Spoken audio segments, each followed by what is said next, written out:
जय जय राम कृष्ण हरी. पंढरीचा महिमा वर्णन करणारा संत तुकाराम महाराजांचा सुंदर अभंग आहे. ते असं म्हणतात, उदंड पाहिले उदंड ऐकिले उदंड वर्णिले क्षेत्र महिमे. उदंड पाहिले उदंड ऐकिले उदंड वर्णिले क्षेत्र महिमे. ऐसी चंद्रभागा ऐसे भीमा तीर ऐसा विटे वीर देव कुठे.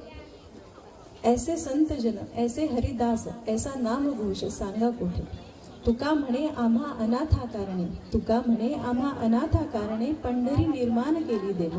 तुकाराम महाराज म्हणतात की आमच्या सगळ्या अनाथांसाठी पंढरी निर्माण झाली आहे. पंढरी आमचं देश आहे, आमचं गाव आहे. तर पुन्हा रमूया आपल्या विठू माईच्या भजनामध्ये. भजन आहे कोटी कोटी रूप तुझे घेऊन येत आहे वृषालीताई सपकाळ.